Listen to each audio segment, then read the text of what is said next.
MC News, the Circle's news channel, with your hosts Mark Kirstein and Richard Young, live from London.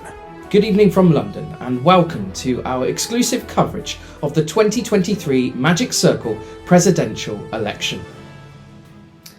Over the next several weeks, myself and my colleague will take you through the democratic process as the Magic Circle membership elects a new president to take the club forward into a new era. Over the last few days, the candidates have been announced.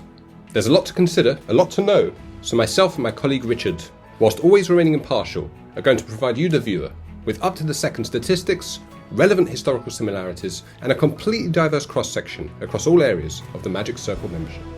My colleague Mark will now take you across to the DigiWall 5000 to give you a complete outlook of the democratic process ahead.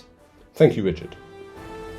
Let's first of all try and take a look back to try and understand some of the patterns and statistics of elections in the past, to try and understand just how the process will evolve over the next several weeks before the big election night when a Magic Circle president will be announced on September the 4th.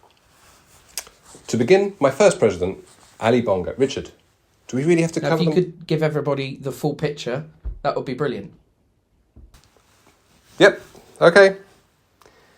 Well, back in 1905, a group of 23 amateur and professional magicians met in Pinola's restaurant in Soho in London, where they decided that David Devant would become the first president of the Magic Circle. 1 year later, he was replaced by his performing partner, Neville Maskelyne, who became the second president of the Magic Circle. He served for 18 years until his sudden passing in 1924, when he was replaced by his son Clive Maskelyne. Sadly, just 4 years later, Clive passed away whilst aboard the P&O Rawalpindi. Very sad, Richard. Very sad indeed. And Herbert J. Collins was voted in to become the fourth president of the Magic Circle, although he was unable to attend the meeting when he was voted in that day. In 1931, he was replaced by Lord Ampthill, who claims that he wasn't a magician himself, but his wife was. He sadly died 4 years later, and he was replaced by Sir Evelyn Francis Edward Seymour, who became the sixth president of the Magic Circle. He served for 19 years until his passing, after which he was replaced by Herbert J. Collins, who has already served as the fourth president, until he died 4 years later. More modern times now, Francis White became our eighth president soon after, passing away in 1989, which led us into the famous 2B era that took us into the 21st century, Burglas and Bailey. Followed by Shaxson, Bongo, Delvin, Penrose. Your favourite president, Richard? Always immaculately dressed, my favourite president, Scott Penrose. Didn't he give you MIMC? Yeah, he did, yeah. Britain, and now Swan. Who will become the 17th president of the Magic Circle? As we mentioned, this year's candidates were all just announced by the returning officer. All of the candidates have been proposed and seconded by members with no less than 2 years continuous membership to the society. Let's take a look at the candidates individually standing for president and vice president of the Magic Circle at the 2023 elections.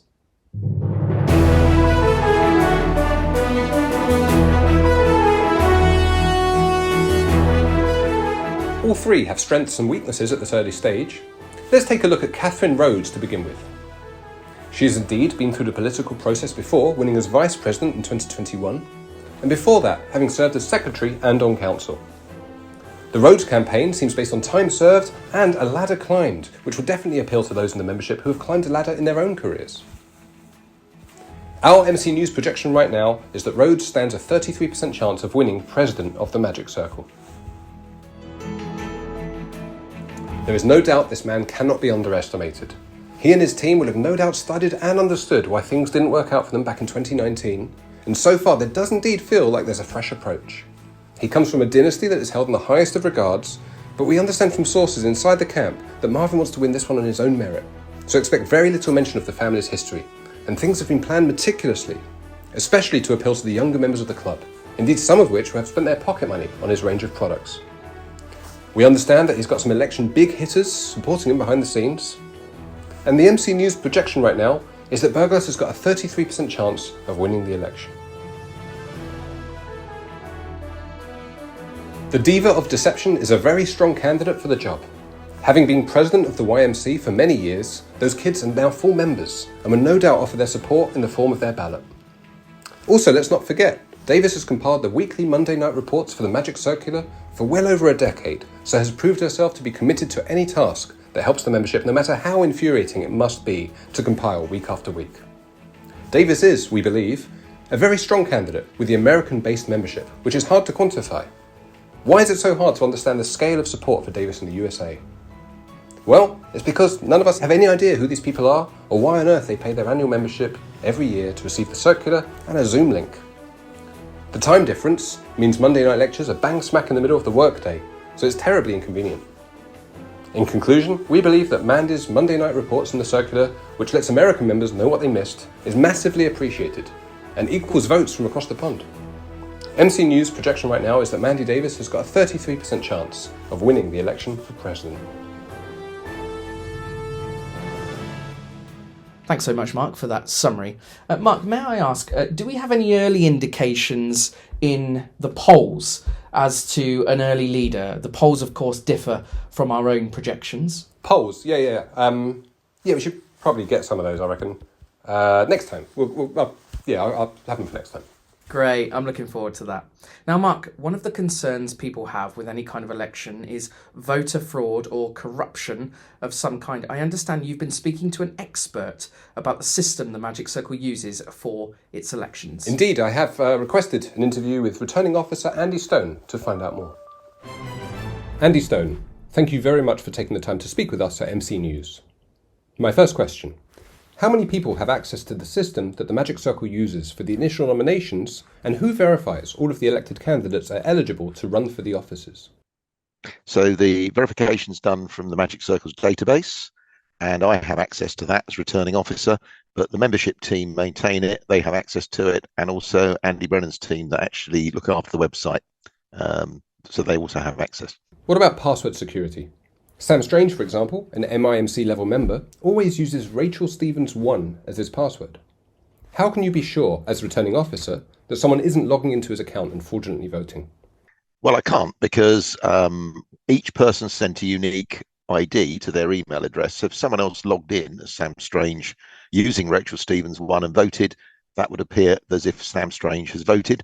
The fact you've broadcast his password probably means he ought to change it. One final question. Who has access to the votes coming in? Is it secret until the election night, or do you have a cheeky little look to see how it's going as the day goes on? So I can see who has voted because we send reminders out, and I can see how the voting is going generally, but I can't see who has specifically voted for who. That's all secure. And the answer is really myself and the deputy returning officer in case I go under a bus. The paper ballots come back to the headquarters, so it's once we open the envelopes, but again, we don't know who's voted, and we get somebody independent to verify those. Andy Stone, Magic Circle returning officer, thank you for your time. Mark will now take you back across to the DigiWall 5000 to cover the vice presidential candidates. This one's really interesting. Many believe that a win for Berglass and Fitch will create a dream team of sorts, and is the result that both of them privately won. They have been spotted together recently in Shah Tandoori. Fitch is a strong contender in his own right, one of the main organisers of the new Magic Circle convention, and we understand that he's working behind the scenes to create a new black tie gala dinner for members too. He's a busy working pro too, which many members would like and admire, and we understand that his fees are 4 figures minimum. He also released a cricket-based trick, How's That?, which received rave reviews and is available now from your favourite magic shop. One thing about Fitch that no one in the media seems to understand nor explain is that why there's a J in the middle of his name. We hope to get to the bottom of that on here on MC News in the coming weeks. Our projections then, that we here at MC News believe that he's got a 25% chance of winning Vice President-elect. Always a huge hitter in any kind of election at the Magic Circle, Hathaway has often scored the most votes when he was elected onto council. He has a reputation for getting things done. Low costs too, as he lives on a boat. He could be the wild card and is the one we will have the hardest time predicting the statistics and outcome for. It's going to be thrilling watching Hathaway's journey. Often outspoken, but viewed as a person who speaks sense. No word as yet as to the vision he will paint for our members, but we'll have to wait and see. Our current MC News projection is Hathaway stands a 25% chance of becoming Vice President-elect Hathaway on September the 4th. No doubt David Weeks is a popular member. He often refers to the membership as gentle reader on any of his social media posts, which is just unbelievably charming. Weeks is a current member of the council, and we have to be honest and say that his chances of winning are an impressive 25%. Daryl Rose.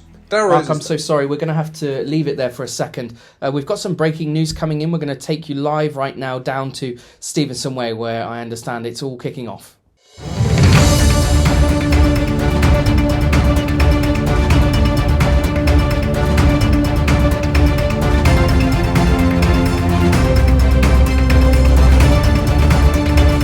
Sorry, Mark. It seems like that was a false alarm. Actually, there's nothing. I think maybe. Yep. No, that was just a false alarm, Mark. I'm very sorry about that. Should I continue? Because I've got a lot to say about this one. Mark, I'm sorry. Sadly, we are running out of time. And before we go, I really would like to talk to you about the issue of electioneering. I'm not electioneering. I'm being completely impartial. I'm suppressing all of my own views in this madness. No, I mean, can you tell us what electioneering is and what it is and what is and is not allowed during an election season? Oh, yeah, I can do that. According to the Oxford English Dictionary, electioneering is the activity of making speeches and visiting people to try to persuade them to vote for a particular politician or political party in an election. So, the 3 presidential candidates will be closely watched over the next several weeks to ensure a fair contest. We understand that a close eye will be kept on the Monday night reports in the circular to ensure that Mandy isn't giving any poor lectures, more favourable than usual write-ups. Catherine Rhodes is a qualified pilot, and we understand that her plane is being constantly monitored on the Flight Radar app to make sure that she isn't giving any free tourist trips to members in an attempt to swing their vote. Marvin frequently sits behind the Arsenal manager at the Emirates Stadium, and because of these great seats, he often shows up in the newspapers on a Monday. We understand that these images would be monitored to make sure that he isn't taking any undecided voters along to the matches.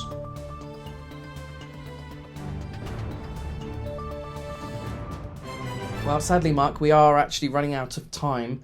Excellent insights there, though, Mark. Fantastic. And of course, there is also a race to become councillor of the Magic Circle as well. I'm wondering if next time you might take us through all of the candidates for Magic Circle councillor and their chances in the upcoming election. Oh, that's going to take ages. There's loads of them. These ones took me weeks already.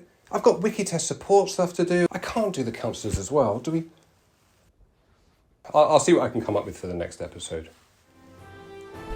That's it for tonight. Thank you very much for joining us for our coverage of the 2023 Magic Circle election. And keep an eye out for more coverage coming soon. Good night. Good night.